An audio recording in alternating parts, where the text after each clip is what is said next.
Hello, this week we're discussing International Youth Day, the role of students in advancing, or how far has Uganda come in terms of advancing democracy in our country. That said, this year's theme of International Democracy Day is one that focuses on empowering the young generation. What is the role of young people in advancing the principles of democracy?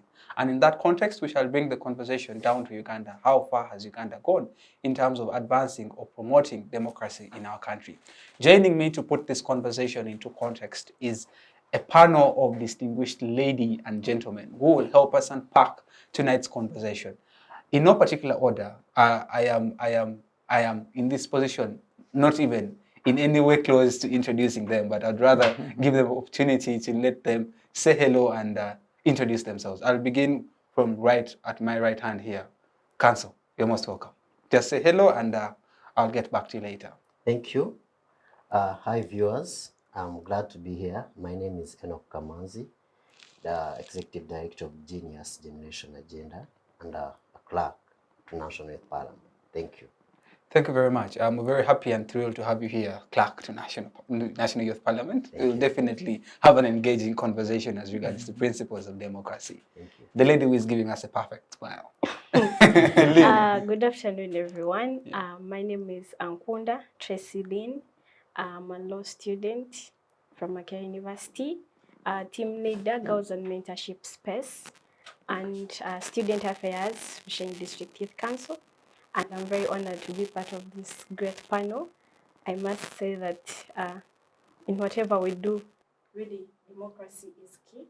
And I can't wait to have this wonderful conversation. Beautiful, perfect.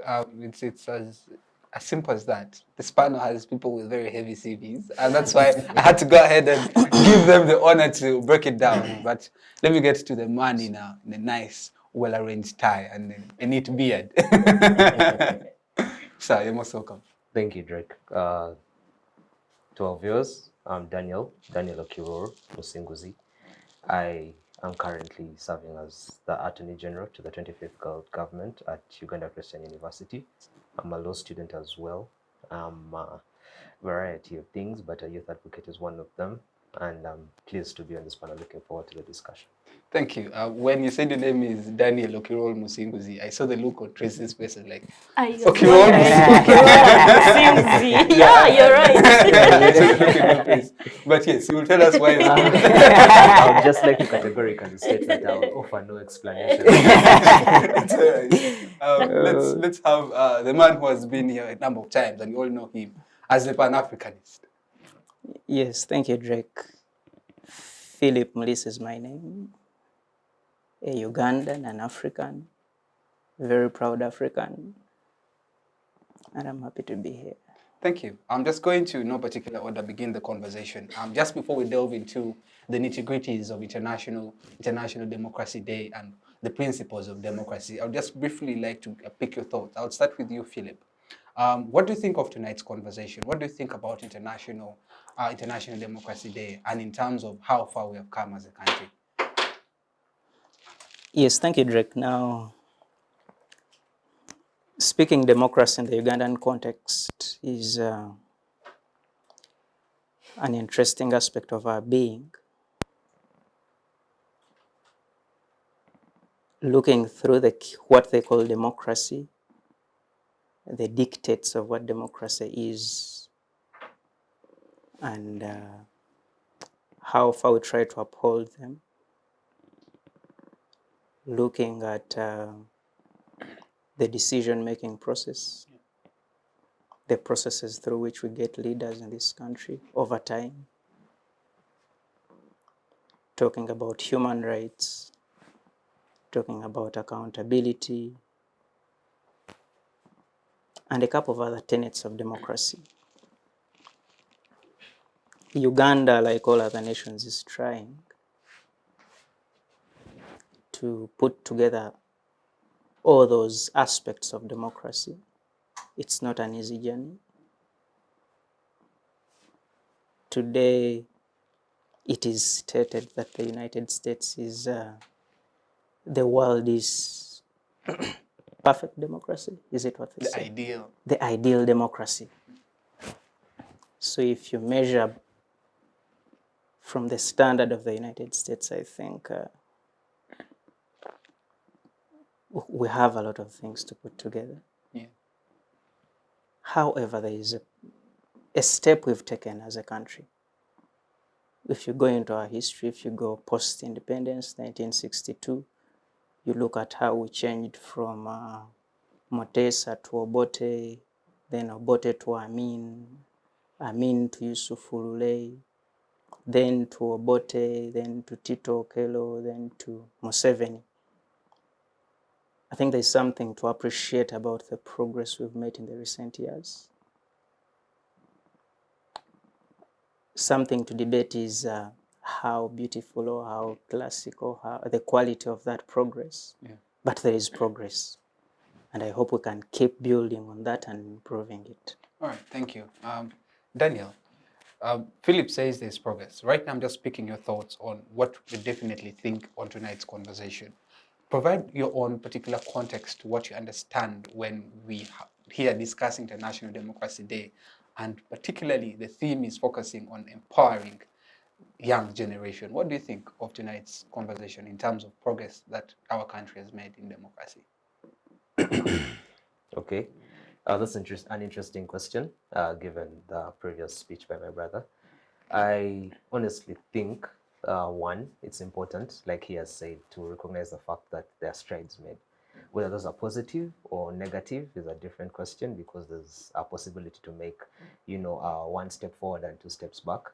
The other question is a question of efficacy, because we do know that in theory we do have a democracy. Whether that is reflected in practice is also another question for debate. I think on an international context, I think Uganda has drawn a spotlight in recent years for, among very other many reasons, equality, transparency and accountability in terms of democracy. I think what we have neglected, particularly as young people, as a nation, is to approach democracy from an economic standpoint. Now, going forward as to how we can position the youth. And I think it's imperative to take into context the fact that the world is changing, and changing at a terrible speed. Africa or Uganda has been left behind for so many years. So how adequately can we position ourselves for the future? How adequately can we position our young people to ensure that there is a democracy to look back onto? And what does that kind of democracy look like in such an evolving landscape, right? So we have tectonic shifts in technological developments. We have different financial or economic systems coming into place, which most people I know are probably not aware about. But we still discuss, of course. I think it is intellectually dishonest to squirrel the debate to just the traditional modicum of democracy that we understand, which is the ballot and therein. So I think, yes, there have been steps. I do not think they have been adequate though. Yeah. And I do not think the steps in place right now are adequate to position the young people for the future. I think if anything, we could do a much better job. We should do a much better job. In fact, I don't really think we should. It's a must, it's imperative that we do for our very own survival. And I think it's essential that young people recognize this and come up. All right, thank you. One thing I get from what Daniel submits is we have made progress. However, the question of adequacy, have we made adequate progress towards the democracy that we want to see in this country or even in Africa at large? But we shall get to the nitty-gritties. Tracy, yes. Quick thoughts on what you think of tonight's conversation. First of all, I would say that when you talk about democracy, you're not saying you have arrived. There are very many other forms and theories of governance. But when we talk about democracy, it is a journey. It is a journey that is leading us to something. And so meaning that along the way, along the journey, there are some things that might not be right, and there are some things that might be right. But what makes it important is how you're able to contextualize both until you reach the destination of where you're going to. Most of the people have said democracy is for the majority. And I want to say that Uganda, we have forever sung that the youth are the majority. But are we really involved into government programs, into aspects of human rights, like my brother said, into aspects of elections, what happens, into aspects of justice and social governance. Are we really involved in it? And then I think there is, forgotten the person, but he states that democracy sometimes is seen in how the government treats the minority. That if you're saying it is the will of the people, and so the will of the people, you're considering the majority, that to the extent that if you run an election, if my brother here runs an election and he gets 51% and the opponent gets 49%, then that 1% extra is termed as, he got the majority. But look, it is 1%, meaning there are other people behind. If you're to look at a leader, maybe say like Napoleon, in 1800, in 1802, in 1804, he had referendums. He got 99%. But this is the time when he was an independent, like he was contesting alone. When you come to the Lenin of Russia, around, I think, 1903, he belonged to a political party of the All Russian Congress. But what happened is that when he contested, 19 people voted in favor of him. 17 people voted against him, and 3 people refrained. Now, the 19 people makes it around, I think, 49%, 49 or 48%. The 17 makes it around 44%, and the 3 makes it around, I think, 8%.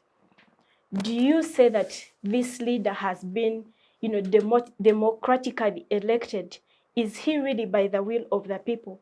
Where even you are below the majority, you're in the minority below 50, but still, even when he finishes, he still says he's a leader by the majority, and so he is the one that should take these steps. To me, I think that when you talk about democracy, an important aspect that we usually leave out is the aspect of the minority, how we treat the minority, because we think we have the majority of the numbers, and so this is it. And we neglect the other people, and their human rights are not seen or considered to be, as important as they should be. But yet, in that crisis where the minority are into challenges, that is when you're supposed to put them into context and bring out the energy and force that you see, yes, we are treating these people like this. And so democracy becomes universal. Democracy becomes a bit unsegregative, that you have to treat people equally, regardless of what you think they should be living. So as the young people, I must say, we have a role to play, one in advocacy, which I think most of the young people have really tried their best to do. But then also, some of the young people feel they are tired. Some of the activists, they feel they are tired. And so the government also has a role, and civic spaces. For example, this one, we appreciate, this is a mode of, us giving out views and ideas. So how we also collectively work together is what brings democracy to table. All right, thank you very much. Lynn highlights a number of issues, from the aspects of the minority being included and having a chance or having part of the national cake. And there are very many things that you bring out, which we shall delve into when we're having this conversation. Powerful. Mr. Kamanzi, Enock, quick thoughts on tonight's conversation. Thank you, Drake. When you talk about democracy comes from basically 2 words, 2 Greek words. That's demos, which means common people, and then krotos, which means strength. Now, democracy literally means the strength of the common people, because literally the common people are the majority, and democracy appreciates that the majority common people should be the ones with the power, and democracy empowers them. Now, when you bring democracy in Ugandan context and you look at the common people of Uganda, really, and you look at the principles of democracy, you will see a very big gap between the same. Because the common person who's being empowered first must first know their roles, their rights, what they are supposed to do in as far as the affairs of the country and democracy are concerned. Now, the biggest question in Ugandan context would be, how many Ugandans do know about their roles as far as democracy is concerned? Yeah. That's the biggest question. And if that one is not answered right, the principles of democracy, before we dig into each and every principle, I think it remains a mess. Yes, as my brother was saying, we tried to take a step, but the biggest step would be in civic education. How many young people, now when we come to the theme of this year of empowering young people, how many young people do appreciate that actually we have a big take in shaping the democracy of this country? Yeah. How many of them do appreciate the same fact? After answering that question, that's when we can now come and see how progressive we are, and as far as democracy is concerned. Because when you look at the young people, most of them, the biggest issue is on the survival. As you are saying, you can look democracy into an economic perspective.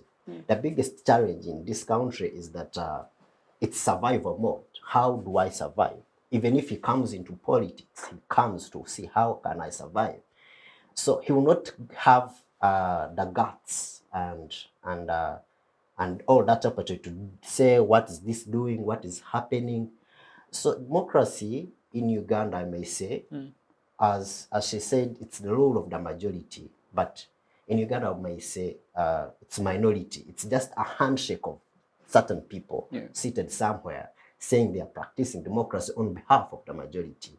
And maybe I would also like to, when I'm discussing democracy, I would like to put much emphasis on one of the principles, that is free and fair elections. Because this is where the genesis of democracy is. Before we look about transparency and accountability, the process of making that person who's going to be accountable to us, how transparent is that process? How do we, which methods do we use to get these people that we can now hold accountable? So the principle, because a colleague said we have not yet maybe exhausted all the principles, but we have tried some. We have to also analyze those ones we have tried. How far have we tried them? If you have free and fair elections, how free are they? How far have we moved in as far as those elections are concerned? All right, thank you. Let me get back to you, Philip. Then I'll jump to you, Daniel. I want you to help us now unpack the conversation. We are going to begin. I want us to look at Uganda's democratic journey. You understand we have our constitution in its preamble said we have had quite a turbulent, and our history is filled with a lot of turmoil, a lot of instability and insecurity. Help us unpack Uganda's political journey. And when you unpack Uganda's political journey, how would you characterize Uganda's journey towards democracy over the years? Yeah, thank you, Drake. The politics of this country is one that has had a lot of challenges, lots of disagreements, way even before we got our independence. If you remember from the days of Ignatius Musa's, the Uganda National Congress, then a party that was trying to fight for our independence, you have disagreements in there. And before you get to independence, they disagree, create another political party, UPC, because of a disagreement. One would assume that at that time, people had something that would put them together, irrespective of any disagreements. That was independence. But still it happened. It is not unique to this country. If you go through the history of all the nations on this planet, be it the United States, be it wherever, you will mention the American Civil War. People disagreed on something that was viably very important and very good. People disagreed in Europe. People disagreed everywhere. So talking about democracy in any country does not necessarily mean, like Tracy said, you are talking about perfection. You are talking about a journey to achieve equality, a journey to achieve financial freedom, a journey to achieve social justice, a journey to achieve all those aspects. We got independence 1962. A few months into the leadership of Mutesa, there is a change of leadership. Prime Minister takes over. The big people here will tell us whether that was democratic or not. However, I do not know whether that leadership represented the majority of the Ugandans. A king was president of this country, a king of one tribe, but there was consensus. And maybe there is something called consensus democracy. People can sit and agree for the common good. A few years into the leadership of Obote, who was not elected at the time, there is a coup by General Field Marshal, then Major General something. So the transition was not democratic. But if we leave the transition alone, how was the economics of the country? How was the justice system? Was it working? This was around the time when we had cooperatives in this country. It is around the time when we had a health scheme. It was called health scheme something you could relate to health insurance today. We had it in this country. And I think it is around the time Mulago Hospital was really put together to grow to the level it is at today. It is around that time. So we didn't have an election for Obote, but there was a semblance of improvement in the affairs of the citizens of this country. The cooperatives were giving farmers an opportunity to benefit from their produce. There were even banks established to make sure these people's money is safe and they can access it safely. It was around the time when we were running joint ventures as East Africa. We have the East African Airlines, the East African Railway, the East African Educational Board, the East African... All those things were in place. However, the books will not write that that was democratic East Africa, because there was no election, because there was no probably the individuals somewhere who must guarantee you are democratic had not agreed with us on particular principles. And we left that era. We came into the era of guns. Someone categorized them as the fallow years, the wasted years. Yes. 9 years with President Amin, a few months with President Lule, the military council there. 1980, we get an election. UPM, DP, UPC. We know how they performed. Someone was disgruntled. He took a different path of the bush. But we are looking at, yes, transition is happening, but what is in the communities? Are people eating? Are people sleeping well? Are people getting education? Are people getting health care? Because democracy is supposed to create these things. It is supposed to put this. It is not fair to say we have elected you very well and the election is transparent, but then after that people cannot access medical care, people cannot get education, people cannot get what to eat. It would be unfair. And I think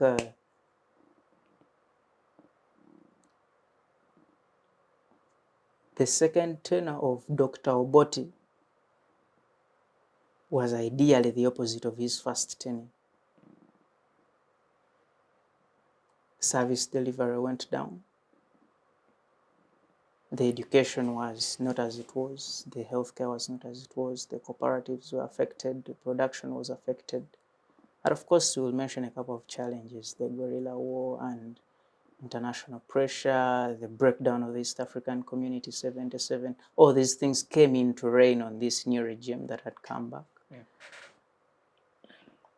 And it became challenging to us until we got, of course, to the few months of Tito Okello and then coming into the NRM government that promised the land of milk and honey. The 10-point program. Yes, the 10-point program. Democracy, accountabilities, building the army, building institutions and systems. Now, the debate now is because...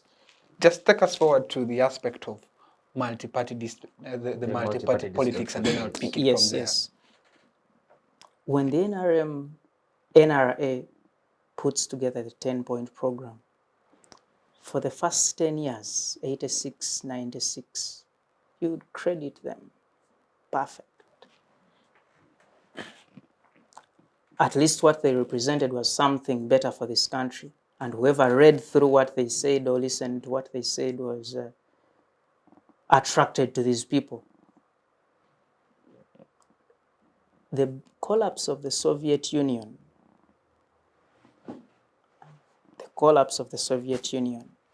that mandated weaker nations to now seek or follow a certain trend of leadership that was dictated by the West and the United States, because now we are going to a unipolar world with one superpower,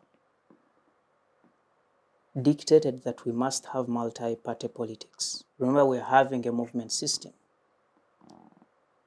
the individual merit system, which somehow was, I don't know, so one could say it was working, the other could say it was not working. But the collapse of the Soviet Union that pushed us into having to listen to what the United States says alone, and the pressure it created through its multilateral institutions, the World Bank, the IMF, the Bretton Woods ICE, sisters, and everyone, took us to a referendum that brought us into the multi-party kind of politics we're having today. All right, let me just hold you there and engage Daniel. Just from that quite elaborate and detailed history, we now reach in an era, the year 2005, when we had the referendum that happened, that the Ugandans went and voted and said we want a multi-party dispensation in this country, of which in the year 2006 saw us host the first of its kind ever, us having various parties in this country and us entering into a multi-party dispensation. Fast forward today, I want us now to discuss, you were asking about the adequacy, the efficacy. I want us to look into the electoral and political participation. So my question to you is, how have Uganda's elections evolved, and what is the current state of electoral process and political participation? Okay, that's a very interesting question. I think you just chose to turn up the heat on me. It's been a very relaxed bit of atmosphere now. Essentially, I think it's interesting that we've had a lot of historical context for our democratic journey. I say interesting because not only is it imperative that we understand that, but I think it still also shows the fact that we have, as young people, kind of also failed to understand the kind of ecosystem that we live in right now. The fact that, one thing is linked to another, the fact that, like I'd mentioned previously, and he hinted on it, that our economic state shows directly the health of perhaps our observers on, let's say, human rights, and as such, for example, how much do we get paid, and all these things are kind of interlinked, right? And that is something we can't deny. That is something we won't be able to deny in the future. And it doesn't suffice for us to, to just kind of, as young people, say we can't take part in the matters that the nation has.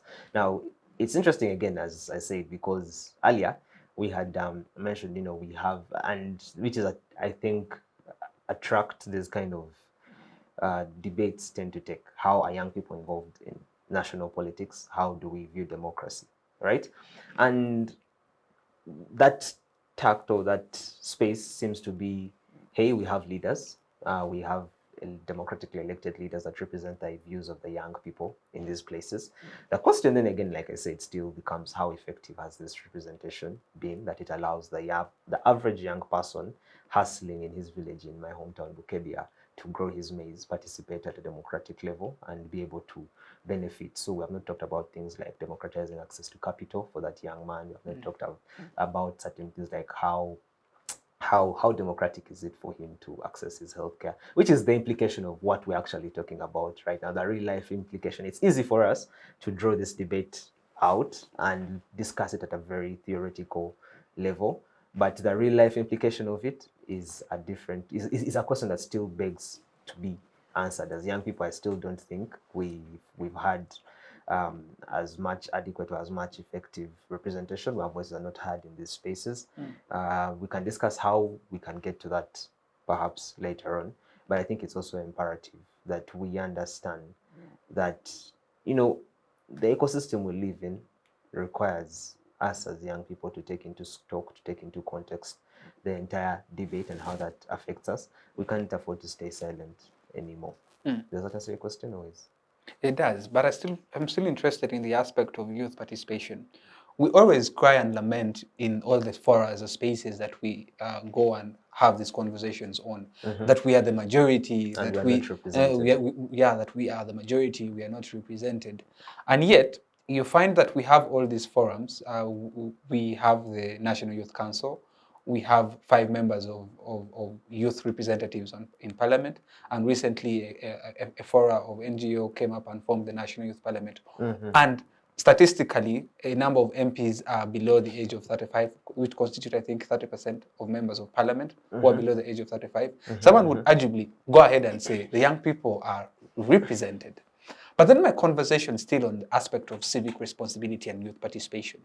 You find that young people cry that they're not represented, yet statistics from the 2021 election highlight that in my district in Gulu, 30% of young people in Gulu voted. Now, where is the other 70%? Now, the question is, are young people just lamenting without translating their numbers of majority into action, or something is wrong with the system? There is an interesting discussion I had just prior to coming here, and essentially it was around, let me say, influencing in the digital world, about how easy it is for us to monetize incentives, I do not remember, very fiery or flammable, very highly volatile political statements, right? So I think it is, if we draw that down, I think it's interesting. If we will be interested to see that at a personal level, I think it has become more economically lucrative to play the victim than it is for you to actually take charge of your own destiny. So if I come out and cry wolf and say, hey, someone out there is responsible for this, and I basically take off all responsibility for myself, it's a lot more economically viable right now for me to say someone else bears the responsibility for making sure that I'm okay. But I think as young people, you have to realize that no one is coming to save you ultimately. So I think it's the case of, before you pray, please, before you pray for the rain, make sure you've dug and tilled your land. And as young people, I think that is something we have not put up, right? So like I said also, my brother pointed out the fact that it becomes, we have turned our politics or our democratic process into a question of how best can I make this economic venture profitable for me? How fast can I have a return on investment? And it's interesting, perhaps because of the economic state we're in, perhaps the state of unemployment as well.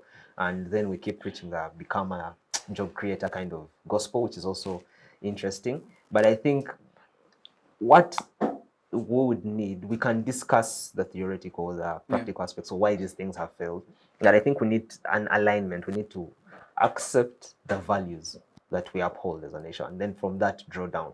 Now, the reason I say we need to appreciate the values is because democracy is in and of itself an appreciation of key inherent values such as the right to free speech, that my right to say something should not then, even if it might be a bit, how do I call it, even if it might be a bit inflammatory or a bit, it offends you, then that does not still negate my right to free speech. You have the right to get offended, but similarly, I should protect your right to do that. So we have to agree on certain values, for example, like integrity, that if we send a leader out there, let them have the integrity to come and look us in the eye, be held accountable, and make a report of sorts, and just basically represent the people that are in the parliament that they are sent to represent. If you're not specifically a youth leader, but you fall within that demographic, then can you hold yourself to a higher,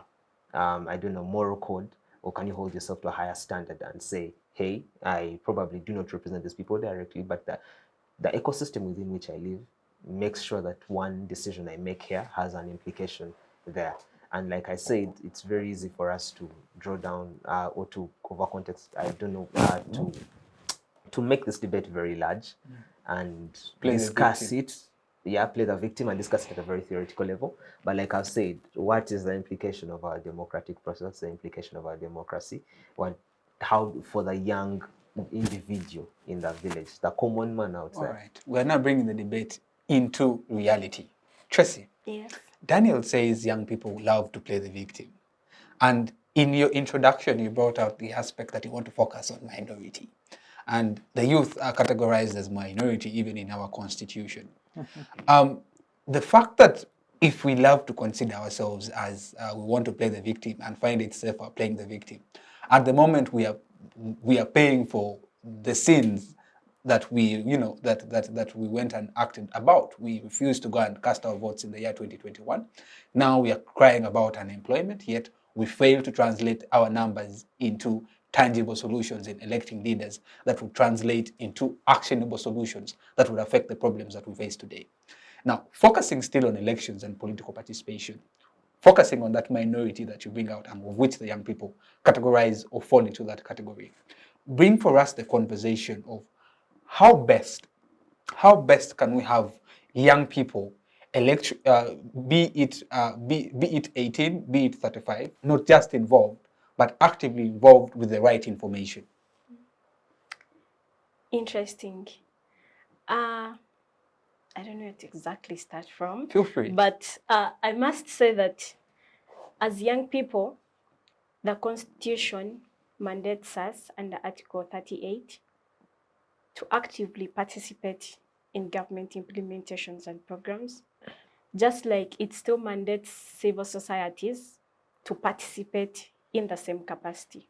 Now, one challenge we are having as a country, not only Uganda, is the whole idea that Uganda is party to very many international conventions. Yeah. And so what we have here is as a result of what parties we have accepted to be part with. And so to me that sometimes we forego and ignore the realities of the different countries, the realities of who a common girl from in my village in Bushenyi is. We are putting them at a standard of what democracy should be in an aspect of an entire world without putting into consideration of what can democracy mean to me as a Ugandan, as a common girl from this village. So we are viewing things in a more larger perspective without even understanding the smaller perspective that we are faced with. One is that without you actively participating into these spaces, the young people should know that they have no voice. And so you're not going to ask for accountability.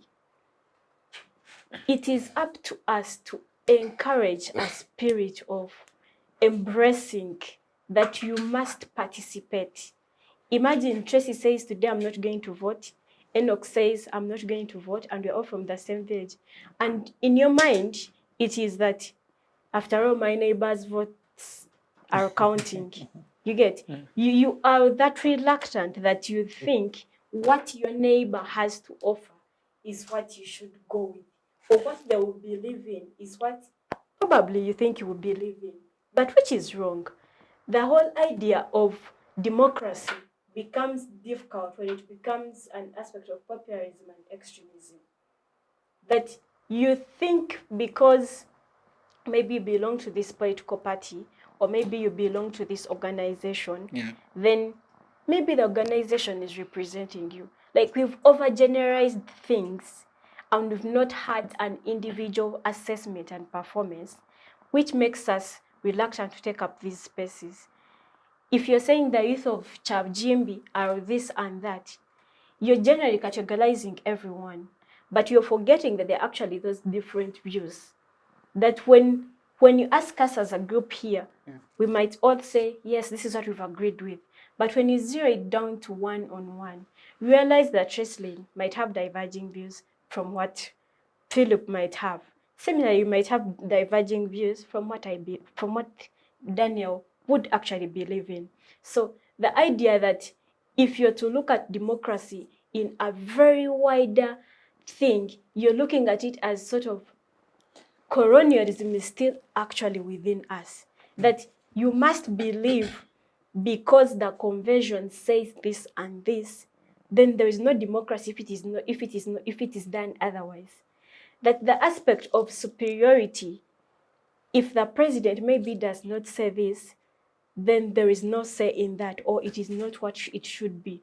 That if you're even zeroing it down to culture and customs, if you still believe in maybe tradition, you have kings, that if the king does not say this, if he does not play a role in this, then it is not democracy. We have tainted democracy in a way that those with power, let them be. And so as how do we come in? We are overseers. And yet we're supposed to be part and parcel. Yes, we are of the democratic overseers. process. We are not Participants. actively participating. To me, which I feel is a very big problem and is a very big challenge. We must embrace these things with love. Trust me, if today you go and cast your vote, I must say that when you go down in villages, what happens is you find even these old women, an 80-year-old arrives earlier than an 18-year-old at a polling station because they want to vote and leave. Some of them... Before even you go further, you see, we have grown up, I think everyone almost on this panel has grown up seeing one government, right? Yes. We all agree that we all grew up seeing the NRM in power. And someone who is my age, all of us on this panel, would trust me and believe me and say, why would I even cast my vote? Because they have this mindset that, nonetheless, there is no change. And that's the issue. The principle of democracy, of which there are 14, and among them is accepting election results. You serve as a chairman of the NRM chapter in Makere. Former. It's all right. Former. The issue of accepting election results, even at campus, every election that happens, someone will allege that there was what? Malpractice. How can we then embrace the aspect of accepting those election results? Because currently it seems people do not trust the system. Now, you must all agree with me that we have had a lot of critiques coming that democracy might not be the best way to go. But I must say that if you think it's not the best way to go, dare try the rest of the alternatives that you think are. People have tried them, but they are worse. And so we must give it grounds that it can be, relatively used, that it can be... Yes. It's okay. Yes, that... As you conclude, and I first bring in kamanzi. I want to comment something on what he said, that the young people are tired. Yeah. Young people, please. You don't have to get tired. Yeah. An old woman is holding an umbrella. And do you know what is in her mind? Museveni saved us. Museveni saved us. This man should not leave. But you, a young person who thinks you have given up, maybe you think he's not the right person, in your mind you're like, you're not going there to represent your views. So even an 80-year-old woman reasons out things clearer than you actually can see them. Now, that is why I want us to bring in the conversation of electoral reforms. Yes. I Me wish and you you. should see it. Because, you see, I wish you. Enoch, she says the 80-year-old woman wakes up very early to go and cast a vote with the mindset that the NRA, NRM government saved them. Someone like Philip would come and argue that we have had electoral reforms. Yes, we have seen the constitution being touched a couple of times. Quick history. 2005, we come up with a multi-party dispensation. A few years down the road, we have term limits removed because you cannot stand as president twice, right? I'm speaking from what we have as the book. Yes. And you'll maybe come and defend later. We have term limits removed to justify another term for, yes, the change that we promised is here. And I know you also stand for that, government. The change we okay, the change we advocated for is here. Term limits removed, another office, and when, and then won the elections, yes? Won the elections, I would put it in quotes, Yeah, for please other do. people who want to submit otherwise. Won the election. Few years down the road, term limits removed, age limits removed. Ugandans went on streets. We saw what happened in parliament. The aspect of Toji Kwatako did not touch the constitution. The constitution was touched nonetheless. The constitution says it's the document of the people and it should have the representative views of the people. Now, with all these electoral reforms that we've had, and among the principles of democracy of accepting electoral results, are we even moved an age closer? Because every election that we have in this country is always contested on grounds of ballot stuffing and vote rigging. We go to court, people are refusing to accept the votes because of those grounds. What is your say on that? Thank you so much. I think the first question of accepting election results, channeling it to Trassyleen, it was a hard one for her, given her political stand. Now, the biggest issue is on trust. You know, democracy is made up of trust from those who practice it. Yeah. And it is very dangerous for only one day when these people no longer trust democracy. So the end result is that don't think these people do not want to vote, but since they think elections or voting doesn't contribute anything, don't think they are relaxed, as you say. They are just thinking of alternative ways, which is so bad. Now, I don't think there's anyone who thinks their vote counts and then this person remains at home sitting. If they thought their vote counts, they would go and vote. But now, given that they see it as a wastage of time, they say, okay, I'll go and vote, and so what? Because they know the end result is no. They know there's ballot stuffing, they know there's all that malpractice. So they will not think of going to vote, but they will just think about alternative ways. Democracy, mostly it is a social contract between these people and the leaders. Now, when you look at a contract under Section 10 of the Contracts Act of 2010, it brings an aspect of consent, free consent, such that we contract me and my member of parliament will contract that I'm going to give you this term of 5 years to go and do ABC. Represent our views. This is my contract with you. Yeah.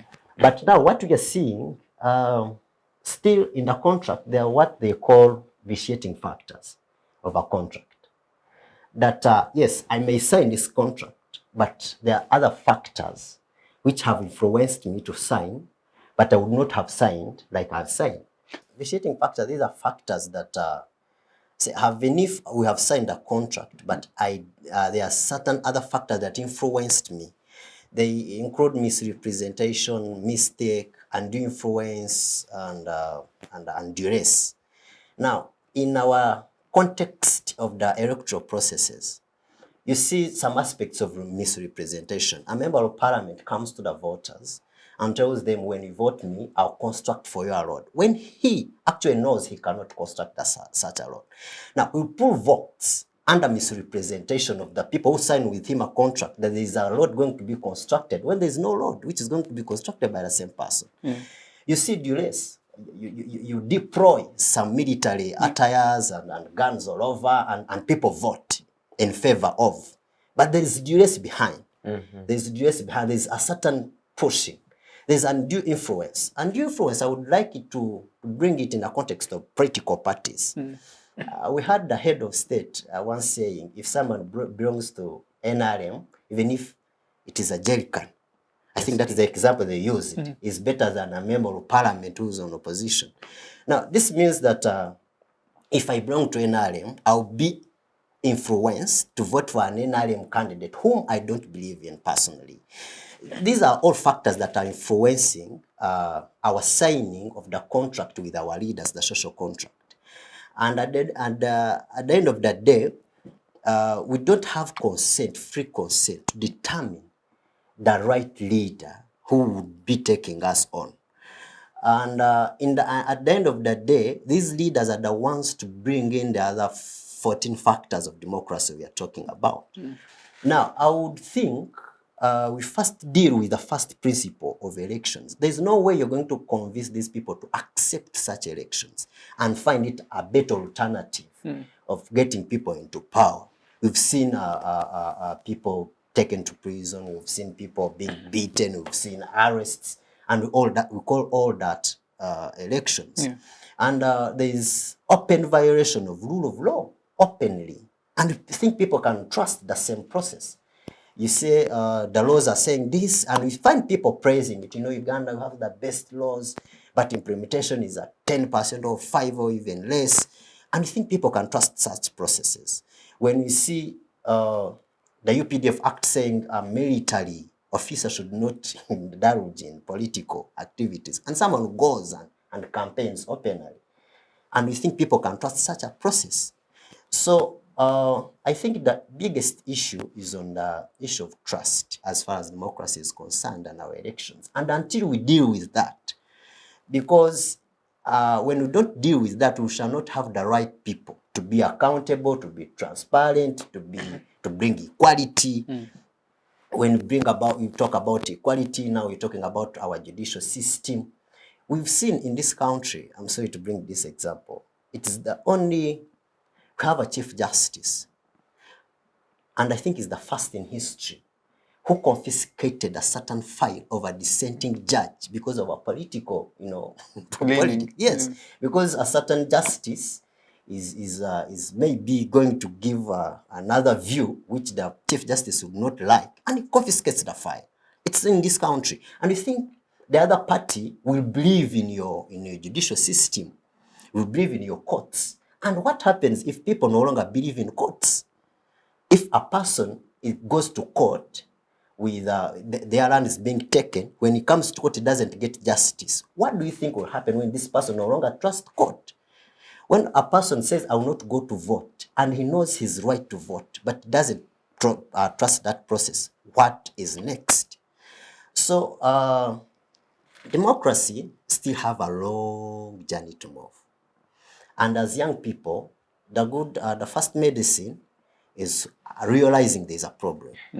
I think that's what we are trying to do right now, that we are realizing there is something wrong. I think the one thing we can all agree on is the fact that there is a problem, and the problem is on both sides of the spectrum, and the problem comes from all stakeholders involved. Yes. We need to realize our weaknesses. And maybe as I'm concluding on that, I would like to say we should not blame young people as much as that. You know, all factors rotate on the issue of governance.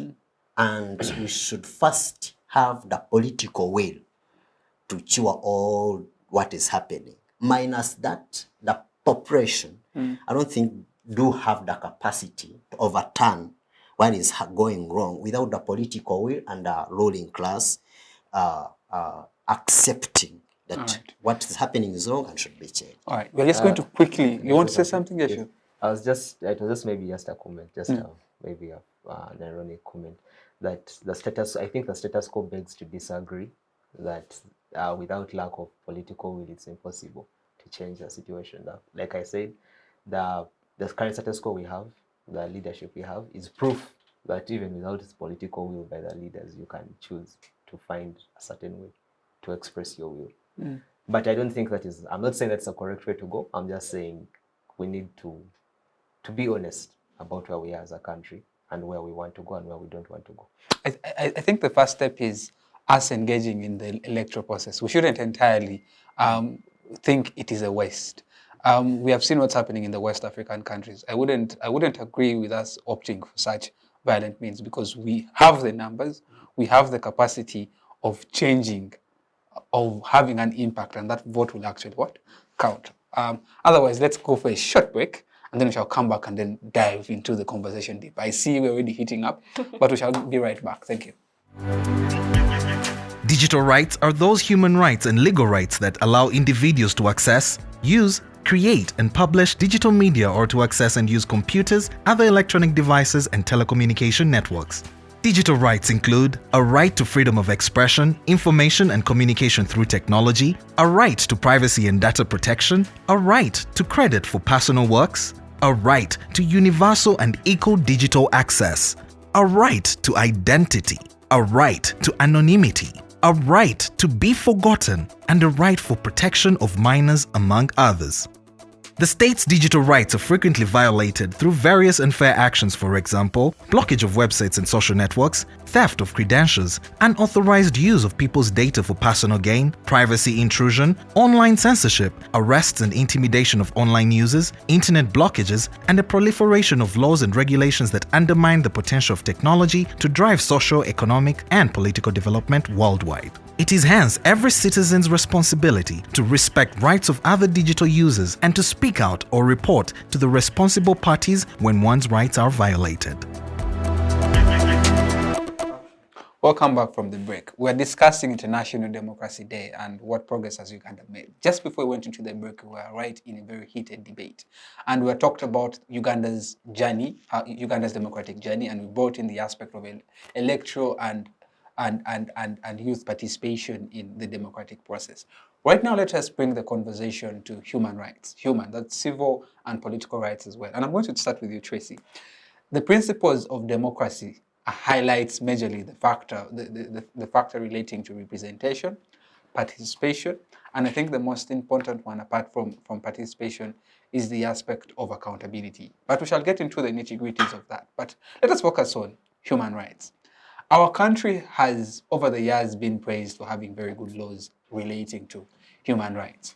And fundamental principles of human rights, or when we're highlighting what relates to development of human rights, we look at 5 key things: participation, accountability, non-discrimination, empowerment, and lastly, respect for rule of law. We have seen that in our democratic process, particularly when we're moving into electoral seasons, we see a lot of human rights violations. What progress have we made as regards to respect of human rights as a cadre of the national resistance movement? I must say that human rights, like you said, 1, are universal. 2, they are inalienable. 3, they are interdependent on each other. But most importantly, the aspect of non-discrimination. And that's where I want to start from. We have, for example, tried to, sometimes by our own will, in regards to what we tend to see as good and bad, we have ignored the fact that us trying to find good and bad under human rights sometimes has been the challenge itself, and sometimes it has ended up hurting the other parties because we are saying this is what it should be and this is what it should not be. Now, I want to zero from, okay, I'll use a different example. No, that one is very controversial. But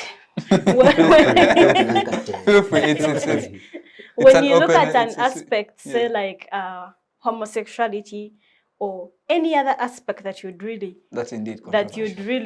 bring on table, that you have majority of the people saying, no, this is not what it should be, because we have cultures and values that we uphold.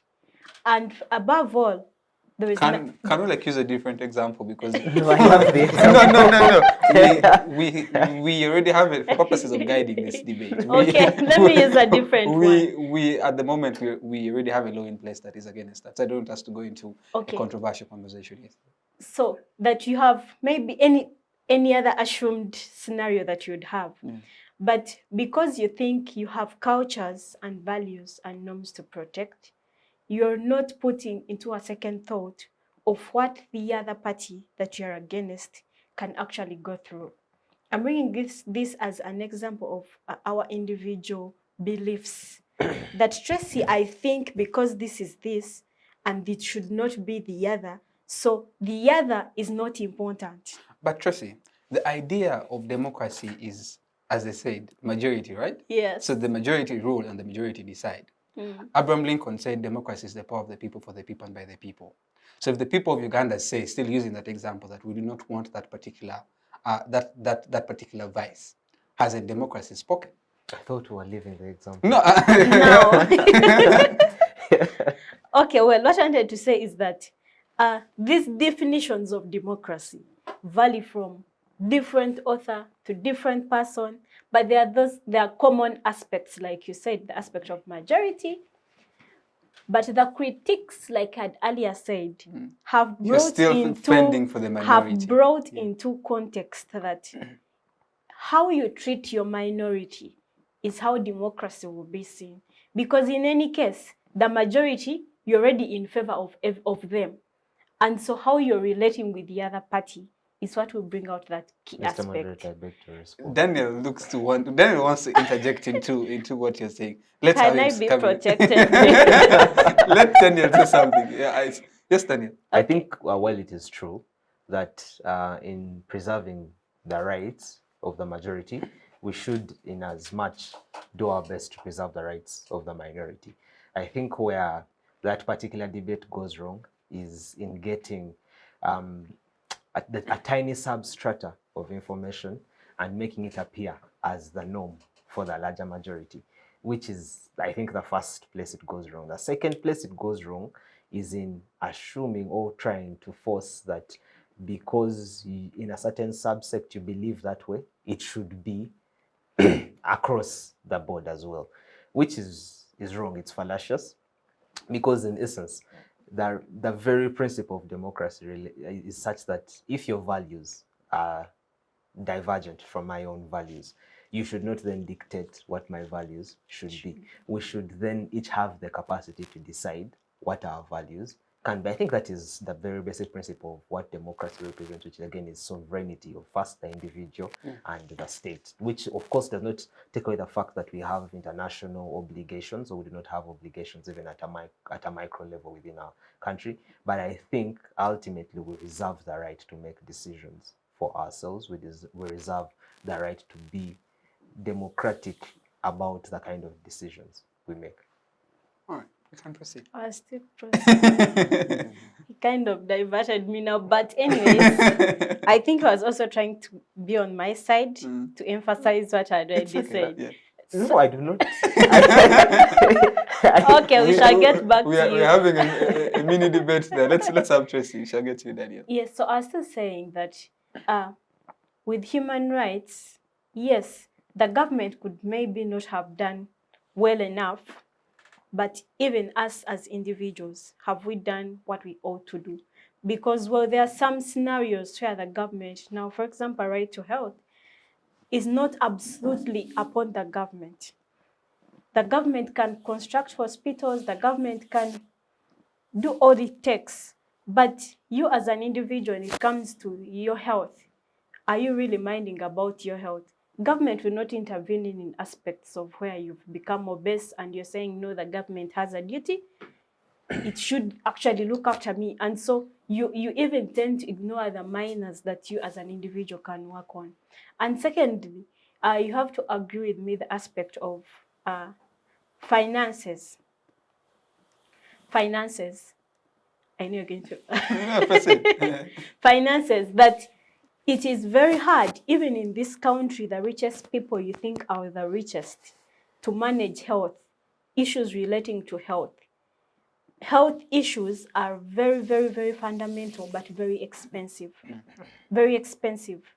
And so I would literally say that even when you say that human rights, there are scenarios where we've not really had the best out of it, but they are progressively, as a government, we are looking up to how we can realize this in a progressive manner because of different challenges that we are facing as a country.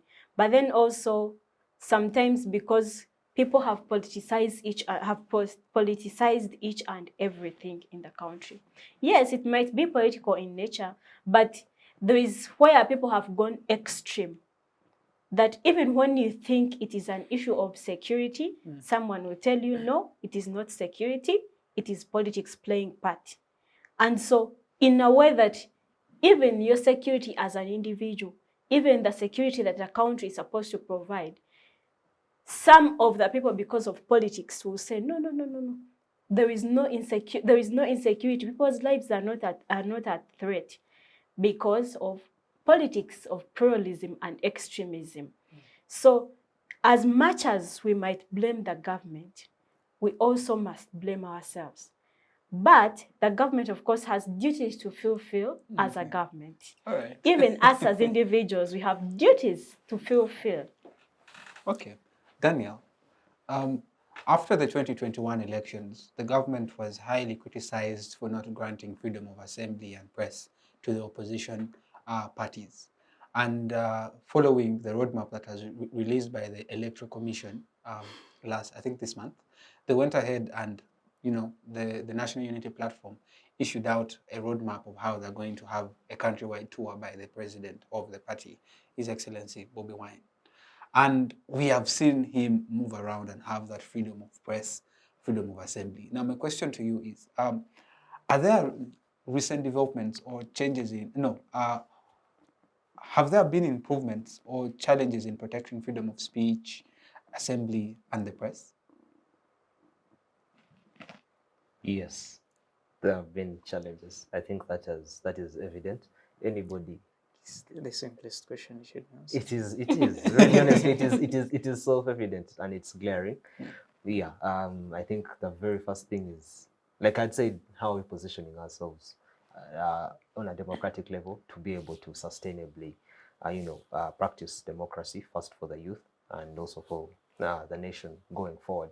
And I think the very evident example for me, particularly for positioning ourselves in the current scope we're in, is the fact that we have the internet, which has made information democratic. And stifling of that then stifles the democracy of information, and by extension, education and business and economic factors as well. That is the kind of world we live in. Like I said, it's very interconnected. So yes, I really don't see us having made strides in freedom of speech, in protecting the press, in individual liberties as well, because of the current political nature we thrive in. All right, just before I get done with you, I want you to speak to the issue of human rights. We have seen what has been happening over the years. Every time we are gearing towards an election or during the process of an election, we see a lot of human rights violations from the aspect of freedom of expression being stifled, to stopping the right to assembly and press, to even arrests that are unwarranted, among others. Do you think, as we commemorate International Democracy Day, is there a possibility of possibly having a country that entirely respects human rights of its citizens? Yes, it's not impossible.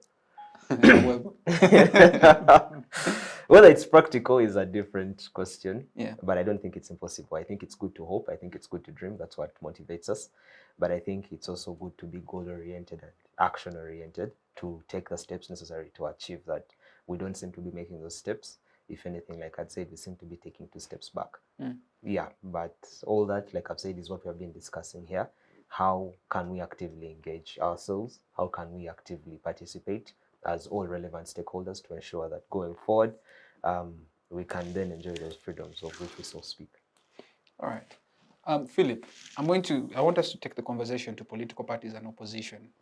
Our country welcomed multi-party politics in the year 2006 with a referendum held in 2005. And we saw a number of political parties coming there.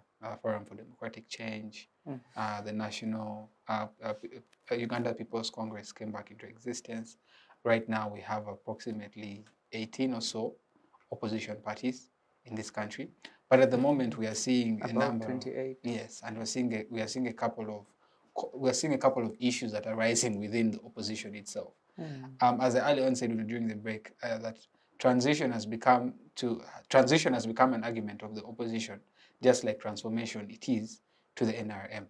Now, speak to the issue of opposition in this country. Is our opposition strong enough to combat or go against the national resistance movement? Do we have an opposition? Maybe Tracy is, or Mr. Kamanzi is in a better position to. But anyway, so opposition politics, like it is called opposition, what are we opposing? That should be the first question. Are we opposing policy? Are we opposing individuals? Are we opposing? What are we opposing? Maybe that should take us to... We are removing a dictator. That is the rant, right? That is what the National Unity Platform says. We are removing a dictator. That means the opposition is against individuals. It's against individuals. So what if they go now? What happens? Or what if they repent and change?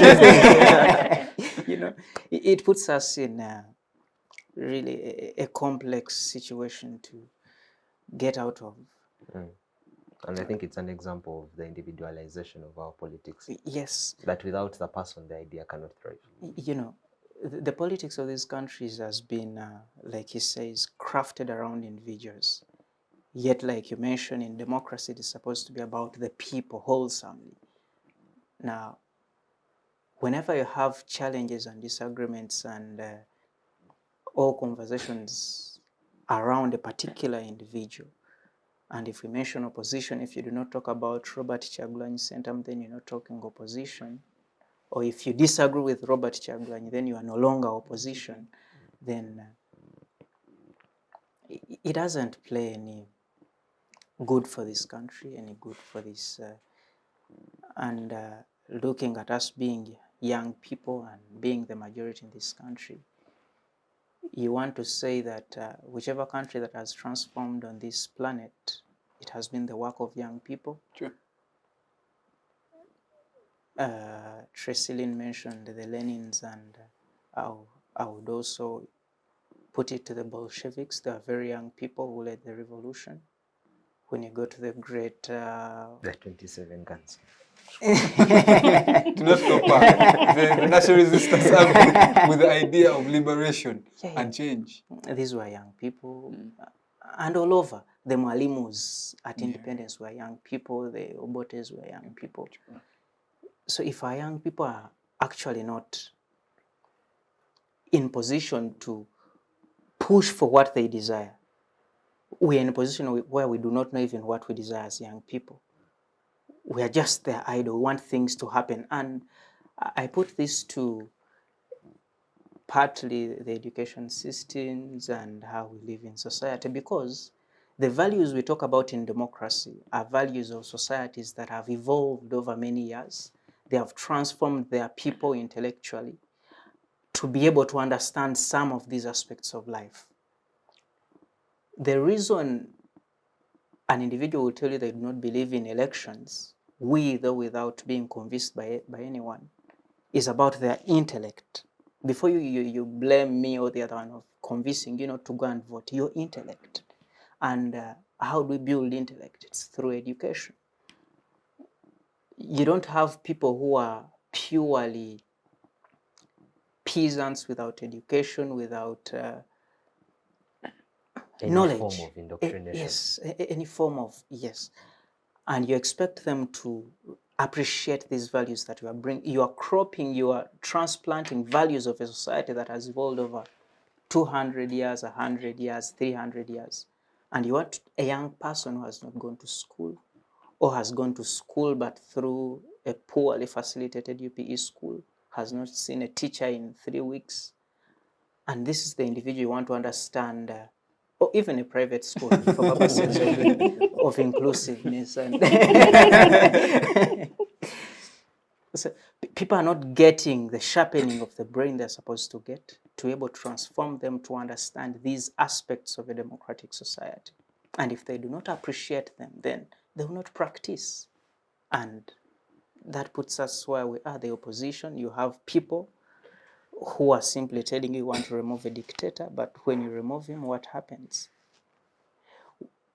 We are going into an election, please come, we are this political party, vote for us, but we do not believe in elections. And I think I was listening to, must have been one of the people in the NRM was saying, Dr. Besigye has been one of their campaign managers for a very long time, simply because of one reason. Every time it is election season, he goes on telling people elections cannot remove Museveni. Elections cannot do anything on this NRM government. Now, you are rallying people to come and vote, to come and support you and make you president, but you are telling them that this tool I'm using, the vehicle I'm using, can actually not deliver that. You are ideally telling them, please do not come. Yes, we are here, let us move around, let us, but it is not happening. And certainly that part of the demographically, it is young people that are so much in opposition, and they are consuming that. But on that point, the young people so much in opposition, they even do not understand what opposition means. Exactly. What opposition stands for. That's why I asked, what are we opposing? Which, at that point, I want to bring in Kamanzi. Kamanzi, we are speaking about opposition parties and what opposition is. We are a young demographic, and we are yearning for this so-called change. But if then you are to ask, let's say we pick any young person who says we are removing a dictator and ask him a question. When the dictator goes, what next? What does that political party represent? If I'm to pick, let's say I pick Trassyleen from NRM, I pick Philip from, I don't know which political party he subscribes to, I pick Daniel, and all of them are from different parties, and I'm to ask them, what does your party stand for? We have no political party. Can they individually from all these political parties, do young people understand the idea of what parties stand for? Or even do political parties themselves impart in young people the ideas what those parties stand for? You see, maybe before he tackles that, you must understand this, the way our political parties have come into existence. How did the NUP come into existence? You have a movement, sort of pressure group. They realize there is an election. We need to get a vehicle through which we get into this election. The FDC, where we're getting into the multi-party dispensation, they realize, oh, we oppose to these people and we need to take up positions. Let's get a political party and compete. It was not necessarily that they had ideas they wanted to put on the table, but they wanted a vehicle that takes them to particular positions of power where they wanted to be. And that really begs the question of the ideology and what are people following in those political parties. All right. Kamanzi, what are your thoughts? Thank you so much. This is somehow complicated one because literally my thought would be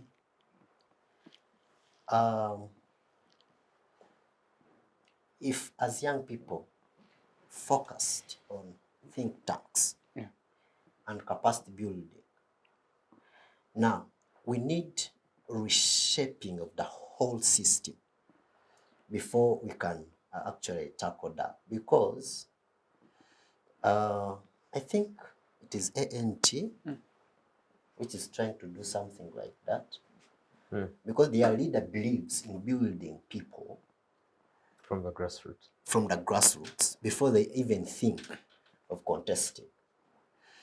When we talk about our opposition political parties, I'm sorry to say, it comes back to our economics and commercialization of politics, that it's just purely the survival mode, the survival of the fittest.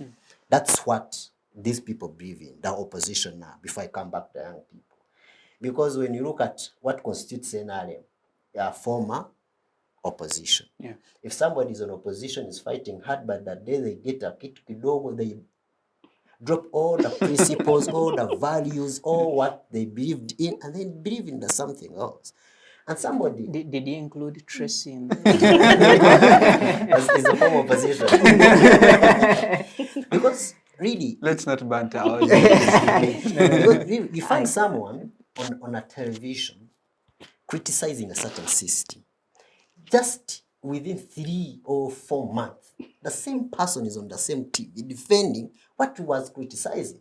Now we ask, did the other person you're criticizing change, or it's you who changed? Do you see what was wrong? Is it now right, or it's you now putting on a different lens to view something? I would like to say something. There's a video that moved on social media. A prominent leader was saying the NRM has used us, they've used us like spoons. And now I get your argument. Yeah. So when we talk about our political, opposition political parties, really, it is not mentoring the young people into what thing. I think it cuts across. The idea of even young people are moving into these political parties with a view that if I am to join the ruling government, I am going to, we need to have honest conversations. I'm to join the ruling government, I am going to be given money for my elections. If I'm to join this particular opposition party, I think I will not get money, but I'll win that seat then get the position to access money. Actually, I don't know whether we are allowed to discuss individuals here. But No. They're not here to do. But there's a young leader just of recent was in UP reading some very big student organization. I've just crossed just within weeks, and he's on the other side. So the political system literally was built on commercialization. It's just who gets what and where. Chigati. Just. And now. when. And when. Because we look at this one was, and then it comes back to NRM, the Trassyleens. They're also supporting this. Because if I was opposition and I come, there's Trassyleen who have been defending his political values for a certain time. But because I've been criticizing and I'm now willing to cross, I come and leave Trassyleen where she was, and I'm given a top political, a top position. That means it's attracting, and then it is forcing this one to have dishonest opposition members. People know they are not opposition, but they are there just to attract the eye of the ruling party to come and put them in government. So opposition is and also the ruling party, it's not the system we would desire to have. My view would be, how about we discuss here, as we are seated here, next time, when time of elections comes, and Philip comes and says, I want to be chairperson, we say, oh, we have been seeing Philip saying and doing A, B, C, and D. How about he comes chairperson? Not regardless of his political party. Because of what we have seen him grow, we have built him, we've grown with him, we know his capacities. But now we have seen areas, mostly now in youth politics. I don't know whether anyone have been in National Youth Council systems where I participated, and I've seen what is people vote someone they have never seen. They've just seen this person for the first time. And somebody just emerges from nowhere. But because he has some money, and then he can splash the money and convince these young people. Is this the generation we are trying to build? So I have little hope in the opposition political parties. Maybe one political party I will not mention, but I have hope in that. Maybe. Which we know. All right. As you conclude, the ruling party and some other opposition parties, it's just individual opportunists seeking their own. Because you cannot say, I've been here, then you form a political party, and then you want to be president, and then if it messes, because you see, no one is discussing about politics now until elections come. But I think the idea even shouldn't be, politics only should be played at the period of elections. Let's say the period from 2025 to 2026, and afterwards should be service delivery. And people don't differentiate between politics and elections. people think politics cannot stop because course. it's the But management of the society. Yeah, We should continue. But elections stop. Now, people just keep quiet and imagine election day. They didn't follow up what did what and what did not do what. And then they just imagine election day and chaos come and all that. All right. Okay. But still, on human rights a bit, we was talking about our education system and so on. The government, I appreciate it, has tried to put some, they put Uganda Human Rights Commission. One of its mandate, constitutional mandate, is sensitizing citizens. I have not seen them do anything relevant to that. I've not seen them even try. It's there with commissioners and so. But all this we are discussing, they are the ones to go and tell people, you vote a chairman LC5 to do A, B, C, and D. But you find people requesting a councillor to do what the chairman LC5 is supposed to do, and LC5, like the whole mess in the population.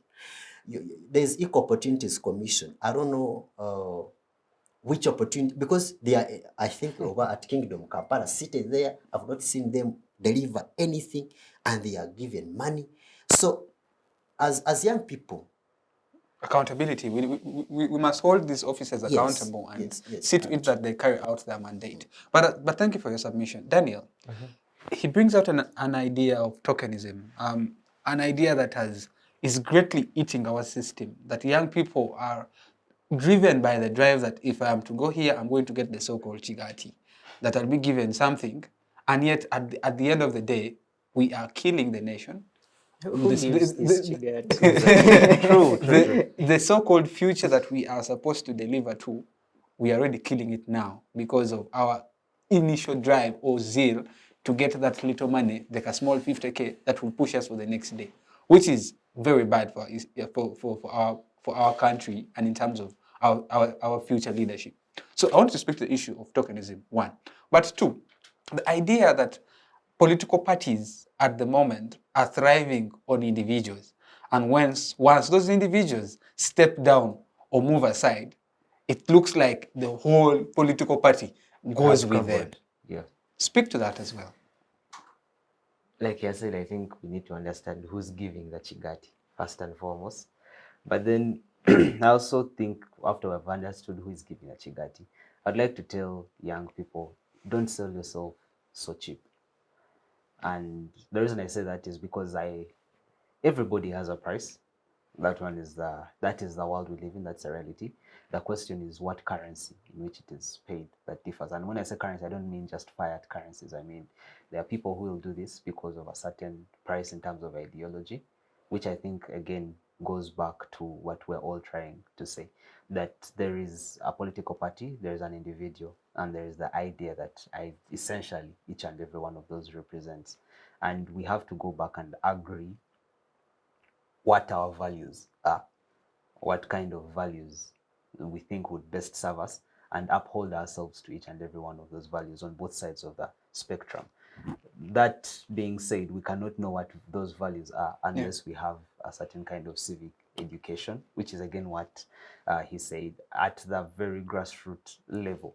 Do these young people that we are raising as the next generation of leaders and of participants in this country of ours, do they know what those values are? And are those values based on the individual? Are they based on the political party? Or is it something that we believe and hold to be true as a unilateral truth across the divide, which we can then ideate and perhaps propose different routes, but to get to the same destination? It is very saddening, but it is the world that we live in right now, that we have, like you said, a situation or a political spectrum that has been tokenized. And like I'm saying, we cannot hold people accountable unless we know exactly what those values are. We cannot have people holding an LC3 accountable for what an LC5 is supposed to do, and yet they can hold the LC5 accountable for what he's supposed to do at a national or at a community level at the very same. So it's very sad that we have a situation where we have MPs going and promising people that they will build roads We all know that is not the work of an MP. Not we all know that people so in grassroots levels who do not they know. do not know Yeah. precisely, and we need to educate them that it's not the work of the MP to build roads. The problem is we're faced with a reality where an MP will come and promise a road, and because of a certain political affiliation or a certain chigati, tomorrow we are seeing a road there. So it's very difficult to convince the layman that, hey, it is not the work of an MP when he's seeing a road being constructed simply because they worked in certain kind of, and because of that, they're incentivized further. So it is kind of like we keep cycling in the same mud, and it's a vicious cycle that keeps eating itself. And unless we're able to break the mind frame, I think it was Bob Marley that said, emancipate yourself from mental slavery, and that's a very dangerous place to be, which I really feel is either the world we're currently living in or one that we're very soon heading to. Mental slavery. I think very many young people are into that at the moment. We are held up. Yeah, we lack information. I think that the point again on that is we need to reshape all our systems to avoid the indoctrination of young people. So it's difficult to find young people who have not been indoctrinated in any form, or either through the radio, whether you didn't go through school, maybe you've been indoctrinated in the sense that your parents or your community had a certain kind of belief. Because for us to believe that way, you should believe that way. We need to understand that we have the ability, or in fact, I don't want to say the ability, we have the moral obligation to consider different viewpoints and arrive at a truth. That just because one person comes from a certain political party, just because this person says something you do not agree with entirely, does not mean there is a grain of truth in that. So the ability to hold intellectual and intelligent debate, to weigh ideas, and to arrive at a conclusion that will benefit the best for humanity and for the country, I think is a very crucial step to achieving that. All right, thank you. I want to add on something small. Please. As you add on that, my question to you is on line of civil society organizations. Remember that they are a key stakeholder in promoting the values and principles of democracy. What role has the civil society organizations Uganda done, and what do they need to improve? Sorry. Well, I want to first. Sure. I also think that as the young people, what we need to have is we need to get empowerment. 2, we need to think ahead. Honestly, it is very sad that most of the people in our category are looking at today. They don't think about tomorrow. That is why you find a young person is in NRM, is in FDC, is in NUP, is in all the other political parties.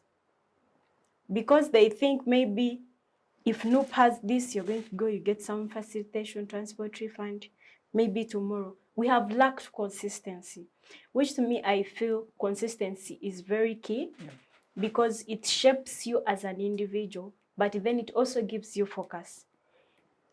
Have long-term goals. You can have the short-term ones, but let them lead you to the long-term goals. Don't look at it it is today that matters and that's it. Have a focus of what is tomorrow, what is Trassyleen going to do tomorrow if I'm no longer in this position?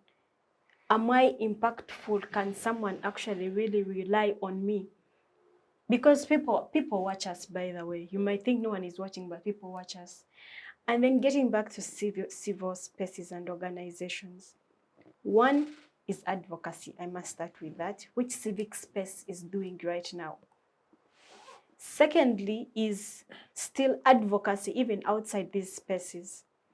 But one thing I want to comment on is that these spaces, for example, media produces content. Media shapes the agenda. And so if Civic Space chooses to position and put out the rightful information, that is what the public will perceive. But if another space chooses to put out the wrong information, believe you me, some category of people are going to have that in their mind, that this is it. And then in the long run, we are going to have controversies. An alignment within the media itself, but within civil societies, is very important. one of the things that maybe is making them lag behind is the aspect maybe finances sometimes, because advocacy really needs a lot of money. You need to do reach outs and reach out to communities. You need the literature to give information to these people. How is it going to reach someone from Dokolo, someone from Bukedia? But we realize that the masses, the population is so big. Yeah. Collectively, we cannot let the civil societies do this alone. We are supposed to also chip in where we can give any form of guidance. Yeah. The reality is that most of the people think because you're an NGO, it is you push your things. We feel we are not part of it, but we are part of this. They're trying to see how can we live in maybe a more harmonious way? How can we live in safe environment? How can we be able to coexist with one another? And they're just doing it with goodwill. So if today they say this, but for you in community, you're saying, no, that NGO belongs to this one. No, that NGO has gotten a bigger deal. We want money. We need to focus on the output. And no information is little. Every impact counts. So you don't have to say that, no, that is too little. No, I need it in a bigger version. Yeah. We start small. And so I want to appreciate each and every NGO that is there, each and every space that is giving young people platforms, that is reaching out to as many as young people. Because sometimes when we speak out things, we feel better. And when we feel better, we are challenged sometimes to go and ensure that we're positively impacting community. Yeah. So as civic spaces, yes, they have also had some pressure, some political pressure, some of them financial constraints, like I said. Some of them, maybe they have not done to their best, but the little that they do, we recommend them for that and support them where we can so that... All right. Thank you. Philip, we have reached towards the end of our conversation, but quickly, as you comment on this, but also give your concluding remarks, I want you to speak on the issue of youth engagement and future prospects, and then you can give us your concluding remarks. Youth engagement. And future prospects. The young people of this country,